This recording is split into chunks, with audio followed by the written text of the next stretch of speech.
wanted to come on and say thank you to absolutely everybody that's signed our petition in the last couple of weeks and followed Justice for Our Lillie on our TikTok page and our Facebook page and our Instagram page.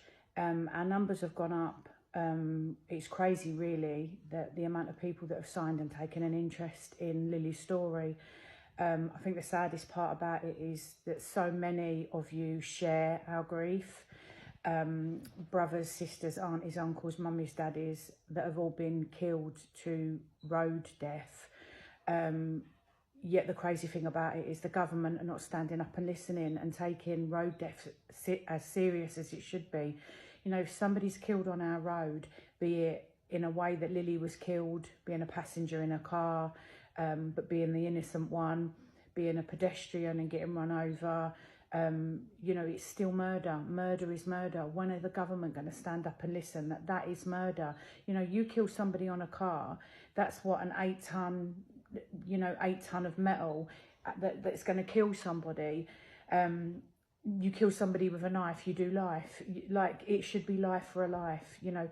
Being killed on the road, any way, which way, dangerous driving, drunk driving, drug driving, should be life in prison.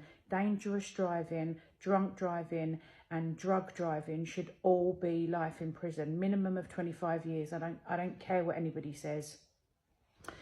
But my video today is just to say thank you for the amazing support that you've shown from people that we've never met before, that we will never meet, but the kind words and, you know, just reassurance that people are listening, and, you know, how beautiful my little girl was.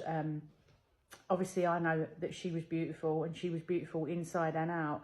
But for people to tell me is heartwarming. It gets me in my heart. And that's just so nice to know. Lillie loved to be loved. Lillie loved to be everybody's friend. Lillie never had enemies. I don't think Lillie had one single enemy. She didn't hurt people. She wasn't nasty with words.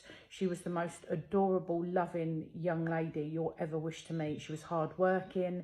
You know, I remember once she stopped. She come home and she'd stopped. It was pouring down with rain. And she'd stopped and given a lady a lift in a car. She'd taken her up to Sainsbury's. There was a lady all by herself at the bus stop, and my Lillie stopped to pick her up and take her to Sainsbury's. You know, how many girls do you know that would do that? How many young kids do you know that would do that? Through COVID, Lillie's branch, Lillie worked at Benchmark at the time. Lillie was a kitchen designer, and she worked at Benchmark at the time. But sadly, in lockdown, her branch that she worked at, Kingston, closed down.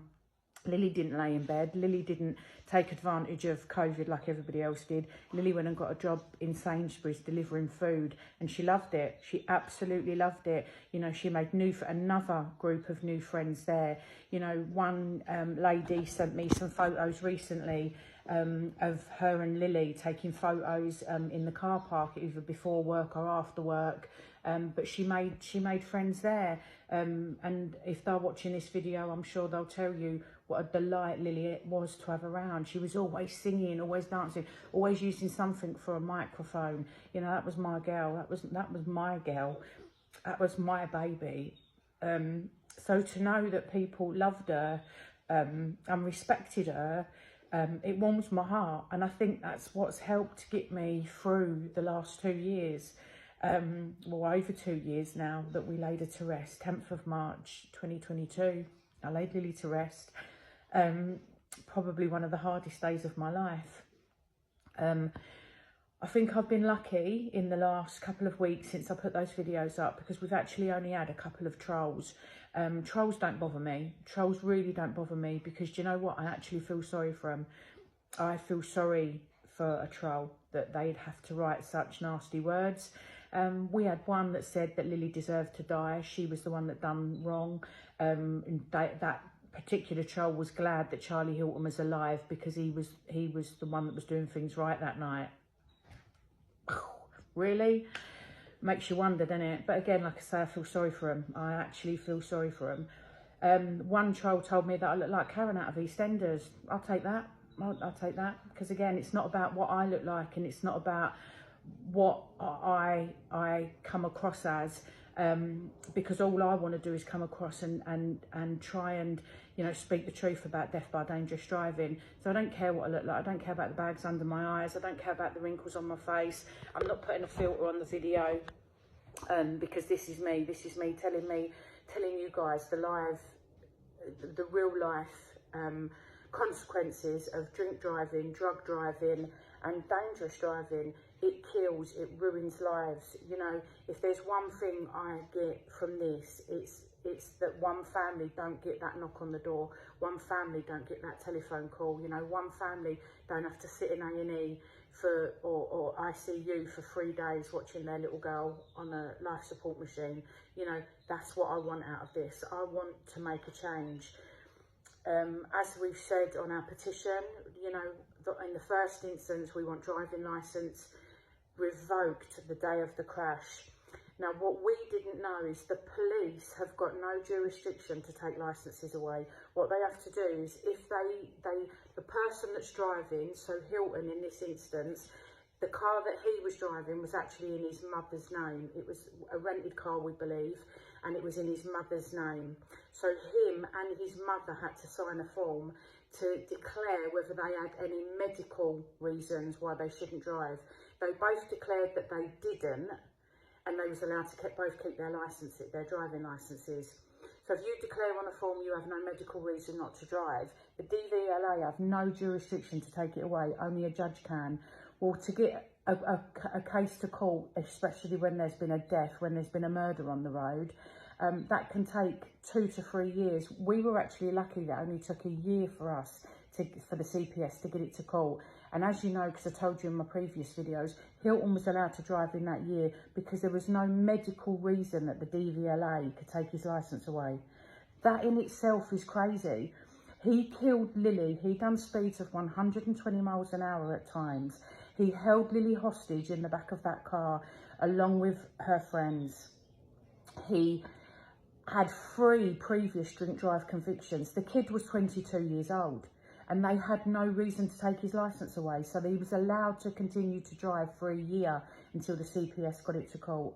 What we also found out is what the clever little prick done is his driving licence was in the car. So when the crash happened and the police took the carnage away, his driving licence was in the car. But do you know what he done? He went and got a new driving licence. He said he lost it. So yet again, he wasn't telling a lie because he'd said he'd lost it.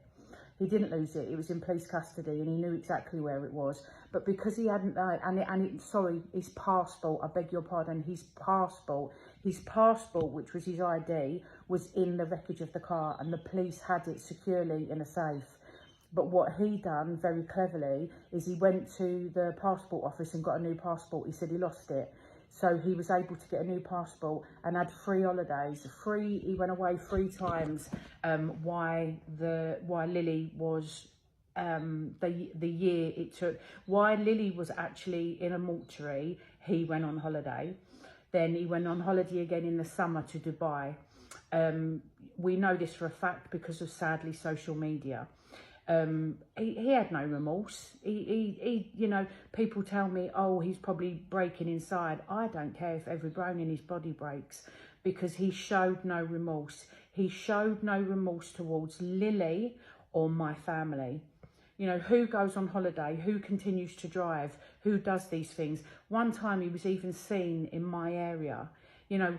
Right, he had a friend in my area, but why visit the area where the young girl that you've just killed mother lives and brother lives? What, so we have to see your ugly face? No, you don't do that when you're remorseful. You don't do things like that. You stay quiet, you go away, and you hopefully learn.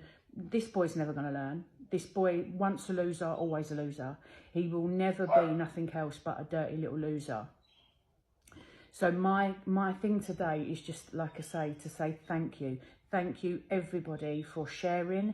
Thank you for signing. Please continue to share. Please continue to sign. And let's get this to the government. Let's get the government to sit up and listen. Driving licences to be revoked the day of the crash. If you are convicted of death by dangerous driving, you kill somebody, death by dangerous driving with or without alcohol, a mandatory disqualification. You never drive again legally. Yes, legally. Thank you guys for watching.